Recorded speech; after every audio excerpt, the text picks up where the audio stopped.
नमस्कार दोस्तों, आज हम एमपी एडीपीओ के जीएस वाले पोर्शन की यूनिट 5 का टॉपिक आर्टिफिशियल इंटेलिजेंस करेंगे। हमने इससे पहले जीएस पोर्शन की यूनिट 5 में कंप्यूटर, रोबोटिक्स, कम्युनिकेशन आदि महत्वपूर्ण टॉपिक कल कंप्लीट कर चुके हैं। आज हम आर्टिफिशियल इंटेलिजेंस एआई या कृत्रिम बुद्धिमत्ता को कंप्लीट करेंगे। मेरे द्वारा कोशिश की गई है हर उस फैक्ट को यहाँ पर डालने की जो हमारे एग्जाम पॉइंट ऑफ व्यू से महत्वपूर्ण है। हम सिर्फ एग्जाम पॉइंट ऑफ व्यू से इसको पढ़ेंगे, इसमें बहुत विस्तृत नहीं पढ़ेंगे। हम सिर्फ वो फैक्ट कवर करने की कोशिश करेंगे जो हमारे एग्जाम पॉइंट ऑफ व्यू से इंपॉर्टेंट रहेंगे, हमारे एग्जाम में आ सकते हैं। आर्टिफिशियल इंटेलिजेंस, कृत्रिम बुद्धिमत्ता, एआई। सबसे पहला तो आपको एक बात समझनी पड़ेगी कि एआई या आर्टिफिशियल इंटेलिजेंस, कृत्रिम बुद्धिमत्ता क्या है। कृत्रिम बुद्धिमत्ता को आप अगर सबसे सरल भाषा में समझना चाहें तो कृत्रिम बुद्धिमत्ता कुछ नहीं है, केवल मशीनरीकृत बुद्धि। आप मान लीजिए मशीनरीकृत बुद्धि, हमें मशीनों का, कंप्यूटर विज्ञान का इस प्रकार विकास करना कि वो मानव की तरह बौद्धिक रूप से सोच पाए। मानव की तरह बौद्धिक रूप से सोचने से मतलब उसकी स्मृति क्षमता बढ़ पाए, निर्णय लेने में सक्षम हो पाए, चीजों को विश्लेषण करने में सक्षम हो पाए, नए विचारों को उत्पन्न करने में सक्षम हो पाए। किंतु हमें मेंस के हिसाब से इसको नहीं पढ़ना है, मेंस के हिसाब से हमें इसलिए नहीं लिखना है, इसलिए हम इसे सिर्फ इतना समझेंगे। हमें सिर्फ इसके फैक्ट देखने हैं। पर आपको आर्टिफिशियल इंटेलिजेंस पता होना चाहिए क्या होता है। आर्टिफिशियल होता है कृत्रिम बुद्धिमत्ता। कृत्रिम बुद्धिमत्ता मतलब मशीनरीकृत बुद्धिमत्ता, मशीनों को सोचने समझने की, उसकी स्मृति क्षमता की, निर्णय लेने की, विश्लेषण करने की, इन टाइप की क्षमताओं का विकास करना ही कृत्रिम बुद्धिमत्ता होता है। इसका अगर आप उदाहरण देखना चाहें तो अमेजॉन एलेक्सा है, गूगल आस्क है, ठीक है, एप्पल की सीरी है। इस टाइप के कई सारे एग्जाम्पल हैं जो कृत्रिम बुद्धिमत्ता के एग्जाम्पल हैं। हम आर्टिफिशियल इंटेलिजेंस पे देखते हैं कौन कौन से फैक्ट हैं। आर्टिफिशियल इंटेलिजेंस का हम विकास देखते हैं। आर्टिफिशियल इंटेलिजेंस का विकास शुरुआत होती है 1950 से। एक ट्यूरिंग नामक वैज्ञानिक थे। ट्यूरिंग नामक वैज्ञानिक ने एब्स्ट्रैक्ट कंप्यूटिंग मशीन बनाई। एब्स्ट्रैक्ट कंप्यूटिंग मशीन बनाई। उन्होंने बताया एब्स्ट्रैक्ट कंप्यूटिंग मशीन के बारे में। इसको ट्यूरिंग टेस्ट भी बोलते हैं, इसको ट्यूरिंग टेस्ट बोलते हैं। एब्स्ट्रैक्ट कंप्यूटिंग मशीन बुद्धिमत्ता, कृत्रिम बुद्धिमत्ता की आप मान सकते हैं कि सबसे पहली मशीन थी। ये महत्वपूर्ण नहीं है। महत्वपूर्ण क्या है? महत्वपूर्ण है 1956 वाले, पर हम फिर भी सारे फैक्ट कवर करेंगे। 1950 में फिर हरमन साइमन ने बताया कि कंप्यूटर भी सोच सकते हैं। हरमन साइमन ने बताया कि कंप्यूटर भी सोच सकते हैं, ठीक है। पहले ट्यूरिंग ने एब्स्ट्रैक्ट कंप्यूटिंग मशीन बनाई, इसको ट्यूरिंग टेस्ट बोलते हैं। 1950 में हरमन साइमन ने बताया कि कंप्यूटर भी सोच सकते हैं। सबसे महत्वपूर्ण है 1956 में जॉन मैकार्थी, इनके नाम को याद रख लीजिएगा। अगर आपका पहला क्वेश्चन एआई से आएगा, कृत्रिम बुद्धिमत्ता से आएगा, तो वो जॉन मैकार्थी से पूछा जाएगा। जॉन मैकार्थी ने कृत्रिम बुद्धिमत्ता शब्द का, याद रखिएगा, शब्द किसने दिया है? जॉन मैकार्थी ने। 3-4 क्वेश्चन इससे आ सकते हैं। कृत्रिम बुद्धिमत्ता शब्द किसने दिया है? जॉन मैकार्थी ने दिया है, ठीक है।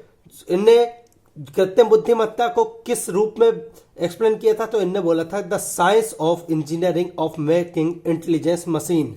इनने बोला था कृत्रिम बुद्धिमत्ता का मतलब होता है कि the science and engineering of making intelligence machine. इनने कृत्रिम बुद्धिमत्ता को इस रूप में परिभाषित किया था। तो कृत्रिम बुद्धिमत्ता शब्द जॉन मैकार्थी ने बोला। क्वेश्चन क्या आएगा? कृत्रिम बुद्धिमत्ता शब्द किसने दिया है? तो जॉन मैकार्थी ने। दूसरा क्वेश्चन जो आएगा, कृत्रिम बुद्धिमत्ता के जनक, बहुत फेवरेट क्वेश्चन है, बहुत फेवरेट क्वेश्चन है। अगर एआई किसी एग्जाम में पूछा जाता है तो सबसे पहले यही पूछा जाता है कि एआई, आर्टिफिशियल इंटेलिजेंस के या कृत्रिम बुद्धिमत्ता के जनक कौन है? तो याद रखिएगा जॉन मैकार्थी। कृत्रिम बुद्धिमत्ता या एआई के जनक है जॉन मैकार्थी, याद रखिएगा जॉन मैकार्थी। 1960 में मैकार्थी ने प्रोग्रामिंग भाषा बनाई थी एआई के लिए। कौन सी भाषा बनाई थी? Lisp, LISP, Lisp. इसका फुल फॉर्म होता है लिस्ट प्रोसेसर, याद रखिएगा। जॉन मैकार्थी ने एआई के लिए लिस्प भाषा का विकास किया था, जिसका फुल फॉर्म होता है लिस्ट प्रोसेसर। 1981 में जापान ने सबसे पहले आर्टिफिशियल इंटेलिजेंस में 5th जनरेशन नामक योजना की पहल करी। याद रखिएगा 5th जनरेशन नामक योजना की सबसे पहले किसने पहल की? तो याद रखिएगा 1981 में जापान ने। किसने की? जापान ने, ठीक है। जापान की पहल के बाद ब्रिटेन ने एलबी नामक प्रोग्राम चलाया था एआई के लिए, आर्टिफिशियल इंटेलिजेंस के ब्रिटेन ने एलबी नामक प्रोग्राम चलाया था और यूरोपियन संघ ने स्प्रिट नामक प्रोजेक्ट चलाया था। सर किस प्रकार के क्वेश्चन आएंगे? सीधी और सिंपल सी बात, कृत्रिम बुद्धिमत्ता के जनक जॉन मैकार्थी। कृत्रिम बुद्धिमत्ता शब्द किसने दिया? जॉन मैकार्थी ने दिया है। कृत्रिम बुद्धिमत्ता के लिए पहली प्रोग्रामिंग भाषा जॉन मैकार्थी के द्वारा बनाई गई थी। भाषा का नाम क्या था? लिस्प था। लिस्प का फुल फॉर्म होता है लिस्ट प्रोसेसर। 1981 में 5th जनरेशन नामक योजना किसने शुरू करी थी कृत्रिम बुद्धिमत्ता की? जापान ने। एलबी प्रोग्राम किसने चलाया था? ब्रिटेन ने। एस्प्रिट प्रोग्राम किसने चलाया था? यूरोपीय संघ ने। इससे ज्यादा क्वेश्चन नहीं आएंगे, ठीक है। 1997 में डीप ब्लू चेस प्रोग्राम बनाया गया था। डीप ब्लू चेस प्रोग्राम बनाया गया था किसके द्वारा? आईबीएम के द्वारा, ठीक है। ये चेस खेलने वाला एक प्रोग्राम था। आपने देखा होगा कंप्यूटर में अगर चेस का गेम चल रहा है तो कंप्यूटर में चेस चल रहा है, आप एक साइड से अपनी चाल चलते हैं, दूसरी साइड से कंप्यूटर खुद की चाल चलता है। तो वो जो खुद की चाल चल रहा है वो किसकी सहायता से चल रहा है? वो चल रहा है कृत्रिम बुद्धिमत्ता, आर्टिफिशियल इंटेलिजेंस, एआई की सहायता से। याद रखिएगा, कंप्यूटर के पास खुद का कोई दिमाग नहीं होता और जो दिमाग होता है उसी को हम बोलते हैं आर्टिफिशियल इंटेलिजेंस। याद रखिएगा। तो 1997 में Deep Blue program chess program था, किसके द्वारा विकसित किया गया? आईबीएम के द्वारा विकसित किया गया। 2010 में डीप माइंड नामक एक कंपनी बनी थी, डीप माइंड। डीप माइंड क्यों फेमस है? डीप माइंड फेमस इसलिए है क्योंकि 2014 में डीप माइंड को गूगल ने खरीद लिया था। याद रखिएगा, डीप माइंड कंपनी किसकी है? तो गूगल की है। याद रखिएगा, कंपनी डीप माइंड ब्रिटेन की थी पर 2014 में इसको गूगल ने खरीद लिया था। पूछा जा सकता है कि डीप माइंड किसकी कंपनी है? तो ये गूगल की कंपनी है। इसके बाद 2011 में एप्पल के द्वारा सिरी लॉन्च की गई। 2014 में अमेजॉन के द्वारा एलेक्सा लॉन्च की गई। 2016 में गूगल असिस्टेंट लॉन्च किया गया गूगल के द्वारा। नॉर्मली लोग पूछते हैं, आपने देखा होगा गूगल असिस्टेंट को, तो गूगल से लोग पूछते हैं कि है गूगल ये बताओ, है गूगल वो बताओ। ये सारी बातें बताता है गूगल असिस्टेंट, ठीक है। इसी टाइप से एप्पल की सिरी है। इसका उल्लेख नहीं करूंगा क्योंकि मेरे पास भी है, अगर मैंने इसका उल्लेख करा तो वो मेरे वाली जवाब देने लगेगी। इसके बाद 2016 में सोफिया रोबोट आया था, जो हमारे रोबोटिक्स वाले वीडियोस डले हैं। अगर किसी को रोबोटिक्स में कोई कंफ्यूजन है या रोबोटिक्स फिर से समझना है, वो आप रोबोटिक्स वाले वीडियो देख सकते हैं। हम थोड़ा स्पीड में ही इस टॉपिक को रखेंगे क्योंकि इस टॉपिक में काफ़ी सारे टॉपिक हम अपने रोबोटिक्स वाले वीडियो में ऑलरेडी कवर कर चुके हैं। 2017 में एआई के लिए प्रोजेक्ट ब्रेन वेव आया था। किसके द्वारा? माइक्रोसॉफ्ट के द्वारा। माइक्रोसॉफ्ट के द्वारा कौन सा प्रोग्राम आया था? Brain wave. किसके लिए आया था? एआई, आर्टिफिशियल इंटेलिजेंस के लिए। कब आया था? 2017 में। याद रखिएगा। 2017 में सैमसंग द्वारा बिक्स वाई जारी किया गया, ठीक है। बिक्स वाई सिर्फ उसी प्रकार का है जैसे गूगल असिस्टेंट है गूगल का, सिरी है एप्पल का। ऐसे ही सैमसंग ने अपने फोन्स और अपने जो प्रोडक्ट हैं उसके लिए बिक्स वाई बनाया था। जैसे गूगल असिस्टेंट काम करता है कि आप गूगल से कुछ भी पूछ सकते हो, जैसे एप्पल के लिए सिरी काम करता है कि सिरी से आप कुछ भी पूछ सकते हो। इसी प्रकार सैमसंग ने अपना बिक्स वाई बनाया था। कृत्रिम बुद्धिमत्ता के प्रकार किस टाइप से क्वेश्चन आ सकते हैं इससे, ये मैं आपको बता देता हूँ। कृत्रिम बुद्धिमत्ता के नॉर्मली 4 प्रकार हैं, 2 हम और पढ़ेंगे कार्य क्षमता के आधार पर। 4 है पूर्णता प्रतिक्रियात्मक, प्योरली रिएक्टिव किस प्रकार का प्रकार होता है? एआई का जो अगर अपने पिछले अनुभव से कुछ नहीं सीखता, एआई डिवाइस अगर अपने पिछले अनुभव से कुछ नहीं सीख रहा है तो वो है पूर्णता प्रक्रियात्मक। आपने उसको पहले कोई कमांड दी, उसने उस समय ले ली, आपको फिर से वो कमांड देना पड़ेगा, वो ऑटोमेटिक कुछ नहीं सीख रहा है, तो वो पूर्णता प्रतिक्रियात्मक है। वैसे आजकल आपने देखा होगा कि आप कोई वेबसाइट सर्च करते हैं या कुछ भी सर्च करते हैं तो आपका जो वेब ब्राउजर है वो उसको पकड़ लेता है, कुकीज के रूप में उसको रख लेता है कि आप जब दोबारा उसको सर्च करेंगे, या आप जैसे आपने गूगल सर्च करा है तो आप जब दोबारा गूगल के लिए सिर्फ जी डालेंगे तो वो आपके सामने गूगल रख देगा। आप यूट्यूब के लिए सिर्फ बाय डालेंगे, वो आपका सजेशन में यूट्यूब रख देगा। क्यों? क्योंकि उसने आपकी प्रतिक्रिया को पकड़ लिया कि आप क्या सर्च करना चाहते हैं, ठीक है। पर अगर नहीं पकड़ पाता तो वो पूर्णतः प्रतिक्रियात्मक होता है, प्योरली रिएक्टिव होता है, जो अपने पिछले अनुभव से नहीं सीखता है। दूसरा होता है सीमित स्मृति, कुछ सीमित चीजें सीखता है, ठीक है। फिर होता है मस्तिष्क सिद्धांत मानवीय भावनाओं को समझने में सक्षम हो जाए, अगर रोबोटिक्स मानवीय भावनाओं को समझने में सक्षम हो जाए तो वो मस्तिष्क सिद्धांत ब्रेन थ्योरी के अंतर्गत प्रकार में आता है। याद रखिएगा, कृत्रिम बुद्धिमत्ता के प्रकार पढ़ रहे हैं। जैसे रोबोट मूवी देखी होगी, रोबोट मूवी में वो रोबोट बनाता है चिट्टी और वो मानवीय भावनाओं को समझने लगता है, ये सारी बातें हैं। तो ये मस्तिष्क सिद्धांत थ्योरी बोलती है, ब्रेन थ्योरी बोलती है, याद रखिएगा। और है आत्मचेतना, ये खतरनाक भी हो सकता है और अच्छा भी हो सकता है। खतरनाक और अच्छा कैसे? जब रोबोट या मशीनों को सेल्फ कॉन्शियस हो जाए, जब वो स्वयं समझने लगे, स्वयं उनके सोचने समझने की क्षमता विकसित हो जाए, तो उसको बोलेंगे हम आत्मचेतना। याद रखिएगा, आत्मचेतन, सेल्फ कॉन्शियस, ठीक है। स्वयं की चेतना संवेदना होगी तो उसको हम आत्मचेतन बोलेंगे, याद रखिएगा। कार्य क्षमता के आधार पर हम एआई को दो भागों में बांट सकते हैं, कमजोर एआई और सुपर एआई। कमजोर एआई का प्रयोग कर रहे हैं सीरी, गूगल असिस्टेंट, गूगल वॉइस, ठीक है। ये सब अभी कमजोर एआई का प्रयोग कर रहे हैं। बहुत महत्वपूर्ण नहीं है कृत्रिम बुद्धिमत्ता के प्रकार, उसकी हिस्ट्री काफी महत्वपूर्ण थी जिससे क्वेश्चन आ सकते हैं। अगला है artificial intelligence device. Artificial intelligence device कुछ डिवाइसेस हैं जो हमें देखनी चाहिए जिससे क्वेश्चन आ सकते हैं। सर किस प्रकार से क्वेश्चन आते हैं, देखते हैं हम। एप्पल सीरी, एप्पल सीरी से क्वेश्चन क्या आएगा कि एप्पल सीरी कब बनाया गया या कब लॉन्च किया गया? 2011 में किया गया। किस कंपनी के द्वारा किया गया ये तो आपको पता रहेगा, एप्पल। यहां पर नाम आपको सिर्फ सीरी देंगे कि सीरी किस कंपनी की आर्टिफिशियल इंटेलिजेंस डिवाइस है, तो याद रखिएगा एप्पल की है सीरी, 2011 में लॉन्च करी गई। टेस्ला कार काफी फेमस हो रही है, एआई पर कार्य करने वाली कार से टेस्ला 2003 में लॉन्च की गई थी, याद रखिएगा 2003 में लॉन्च की गई थी। किसके द्वारा? कंफ्यूज मत होइएगा, टेस्ला कार के फाउंडर हैं मार्टिन एवनहर्ट और मार्क टारपेनिंग, याद रखिएगा, मार्टिन एवनहर्ट और मार्क टारपेनिंग टेस्ला कार के फाउंडर हैं। 2003 में मार्टिन एवनहर्ट और मार्क टेम्परिंग ने टेस्ला कार की स्थापना की थी। 2004 में एलोन मस्क ने बहुत सारे शेयर खरीद के टेस्ला कार में अपना प्रतिनिधित्व स्थापित किया था। याद रखिएगा, एलोन मस्क टेस्ला में बाद में आए हैं। एलोन मस्क टेस्ला के फाउंडर नहीं है, एलोन मस्क बाद में शेयर खरीद के टेस्ला के सीईओ बने हैं। वर्तमान टेस्ला में सीईओ कौन है? एलोन मस्क, याद रखिएगा। अगला है नेस्ट। नेस्ट किसका प्रोजेक्ट है?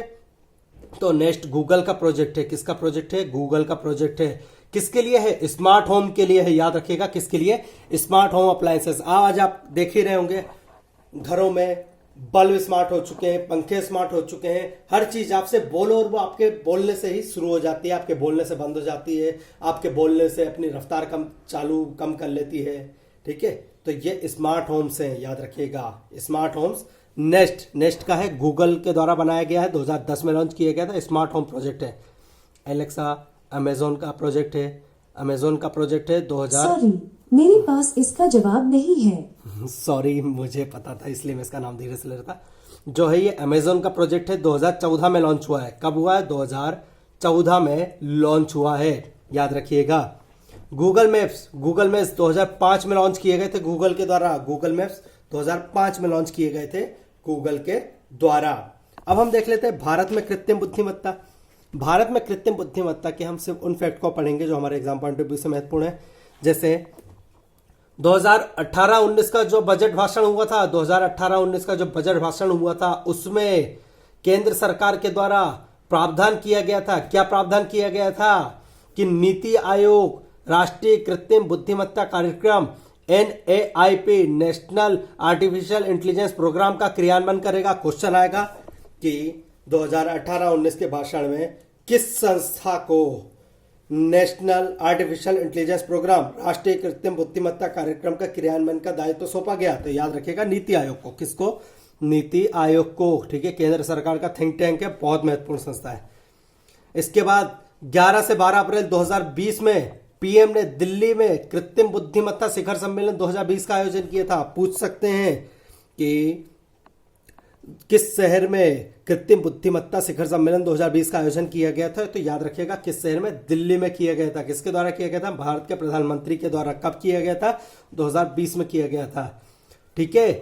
क्या था इसमें महत्वपूर्ण, क्या था, सामाजिक सशक्तिकरण के लिए उत्तरदायी एई। ठीक है, इसकी जो हेडिंग थी या फिर इसका जो टॉपिक था, ये जो शिखर सम्मेलन किया गया था, इसका टॉपिक था सामाजिक सशक्तिकरण के लिए उत्तरदायी एआई, सामाजिक सशक्तिकरण के लिए उत्तरदायी आर्टिफिशियल इंटेलिजेंस। ठीक है, ये इसका टॉपिक था, इसलिए इस प्रोग्राम को क्या बोलते हैं, राइस प्रोग्राम भी बोलते हैं, RAISE 2020।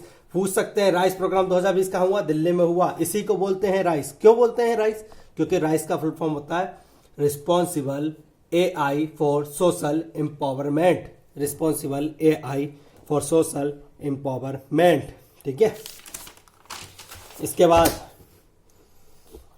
IIT दिल्ली ने 2020 में school for AI school of artificial intelligence शुरू किया है। याद रखिएगा, क्वेश्चन पूछा जाएगा कि किस IIT के द्वारा या किस संस्थान के द्वारा स्कूल ऑफ आर्टिफिशियल इंटेलिजेंस शुरू किया गया है। तो याद रखिएगा, IIT दिल्ली के द्वारा 2020 में स्कूल ऑफ आर्टिफिशियल इंटेलिजेंस शुरू किया गया है। स्कूल ऑफ आर्टिफिशियल इंटेलिजेंस किस संस्थान के द्वारा शुरू किया गया है, IIT दिल्ली के द्वारा। किसके द्वारा, IIT दिल्ली के द्वारा। तेलंगाना सरकार द्वारा 2020 में AI का वर्ष घोषित किया गया। क्वेश्चन पूछा सकता है, तेलंगाना सरकार ने किस वर्ष को AI वर्ष घोषित किया है, आर्टिफिशियल इंटेलिजेंस वर्ष किस वर्ष को घोषित किया है। तो याद रखिएगा, 2020 को तेलंगाना सरकार ने AI वर्ष घोषित किया है। IIT हैदराबाद ने 2019-20 में AI में पूर्ण बीटेक कार्यक्रम शुरू करने का फैसला किया है। याद रखिएगा, कौन सा संस्थान आर्टिफिशियल इंटेलिजेंस में पूर्णतः बीटेक कार्यक्रम शुरू करेगा। तो याद रखिएगा, IIT हैदराबाद। कौन सा संस्थान, IIT हैदराबाद, बहुत महत्वपूर्ण है।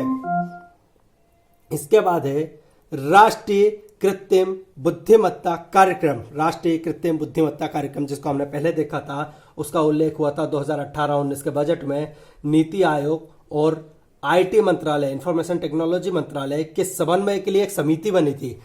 आर्टिफिशियल इंटेलिजेंस किससे संबंधित है, IT मंत्रालय से संबंधित है, IT मंत्रालय से संबंधित है। पर राष्ट्रीय कृत्रिम बुद्धिमत्ता कार्यक्रम कौन कर रहा था, नीति आयोग कर रहा था।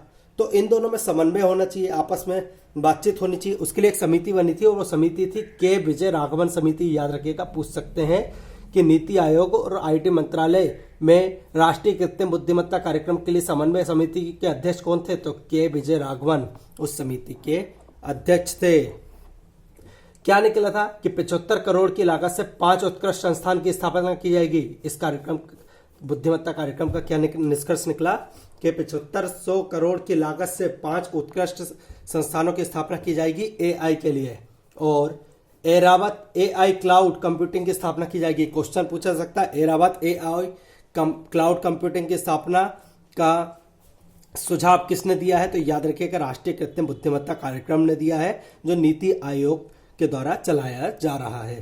ठीक है, 2017 में केंद्र सरकार द्वारा AI के लिए 7 सूत्रीय रणनीति तैयार की गई थी। याद रखिएगा, कब, 2017 में। कितनी सूत्री, 7 सूत्रीय रणनीति। किसके लिए, AI के लिए। कृत्रिम बुद्धिमत्ता टास्क फोर्स किसने किया है, कृत्रिम बुद्धिमत्ता टास्क फोर्स का गठन किया है वाणिज्य और उद्योग मंत्रालय द्वारा। भारत के वाणिज्य और उद्योग मंत्रालय के द्वारा कृत्रिम बुद्धिमत्ता टास्क फोर्स का गठन किया गया है। याद रखिएगा, 2019 के ओसाका में हुए। ओसाका कहाँ है, अमेरिका में है, US। याद रखिएगा, USA, वैसे USA में है। ओसाका में हुए G20 में, माफ करिएगा, ओसाका में हुए G20 में PM मोदी के द्वारा AI के लिए 5I की बात कही गई थी। याद रखिएगा, किसकी बात की गई थी, 5I की बात करी गई थी 2019 में ओसाका में। जो G20 हुआ है, वहां पर PM मोदी के द्वारा AI के लिए 5I की बात की गई थी। 5I की बात की गई थी। क्वेश्चन पूछा जा सकता है कि 5I का संबंध किससे है, 5I का संबंध किससे है। तो याद रखिएगा, 5I का संबंध है AI से, आर्टिफिशियल इंटेलिजेंस से। क्वेश्चन पूछा जाएगा 5I का संबंध किससे है, तो AI से है, आर्टिफिशियल इंटेलिजेंस से। 5I का उल्लेख किसने द्वारा किया गया है, 5I का उल्लेख PM मोदी के द्वारा किया गया है। कहां पर किया गया है, ओसाका में किया गया है। किस सम्मेलन में किया गया है, G20 सम्मेलन में किया गया है। G20 सम्मेलन वर्तमान में अभी करंट में भी बहुत हिट चल रहा है। याद रखिएगा, G20 से किस देश को निकालने की बात कर रहे हैं। अगर आपको पता है, पता चले तो आप कमेंट में भी हमें बताएं। ठीक है, ये करंट का टॉपिक है कि G20 से किस देश को निकालने की बात चल रही है। 5I की बात की गई थी। 5I यानी इंडिजिनाइजेशन, इसके बाद है इंडिजिनेशन, इनोवेशन, इन्वेस्टमेंट इन इंफ्रा और इंटरनेशनल कॉरपोरेशन। याद रखिएगा, ये 5I की बात की गई थी। इसके बाद है 2020 में भारत सरकार द्वारा national AI portal of India नामक पोर्टल लॉन्च किया गया। याद रखिएगा, किसके द्वारा? भारत सरकार के द्वारा। कब? 2020 में। क्या लॉन्च किया गया है? National AI portal of India. ठीक है, भारत सरकार के द्वारा national AI portal of India launch किया गया है। कब लॉन्च किया गया है? 2012 में। इसके बाद है विश्व आर्थिक मंच द्वारा फ्यूचर जॉब्स 2018 रिपोर्ट जारी करी गई है। किसके द्वारा करी गई है? विश्व आर्थिक मंच द्वारा फ्यूचर जॉब्स 2018 रिपोर्ट जारी की गई है। इस रिपोर्ट में क्या बोला गया है? इसको हम क्यों पढ़ रहे हैं? इसको हम इसलिए पढ़ रहे हैं क्योंकि इस रिपोर्ट में बोला गया है कि 2025 तक 50% नौकरियां स्वचालित मशीनों के द्वारा पूरी कर ली जाएगी। 50% नौकरियां स्वचालित मशीनों के द्वारा पूर्ति कर ली जाएगी, यानी मशीनें इंसान की जगह ले लेंगी। याद रखिएगा, ये विश्व आर्थिक मंच की रिपोर्ट आई थी फ्यूचर जॉब्स 2018 में। ठीक है, कुछ रोबोट है जैसे लक्ष्मी रोबोट है, सोफिया रोबोट है, इस टाइप के कई सारे रोबोट है जो हम रोबोटिक्स वाले टॉपिक में पढ़ चुके हैं। हम उसको यहाँ पर फिर से रिपीट नहीं करेंगे, क्योंकि हम उसको रोबोटिक्स वाले टॉपिक में पढ़ चुके हैं। तो आज हमारा AI वाला टॉपिक भी कंप्लीट हो चुका है। इसके नोट्स आपको टेलीग्राम चैनल में अपलोड कर दिए जाएंगे, आप वहाँ से ज़रूर देख लीजिएगा इसको। और कोई भी कन्फ्यूज़न रहे मैं आपको यहाँ पर कमेंट के माध्यम से बता दूंगा। अगर मुझे भी लग रहा है कि एक दो जगह अगर मेरे द्वारा कोई गड़बड़ की गई है तो मैं आपको कमेंट में उसकी जानकारी दे दूंगा। धन्यवाद।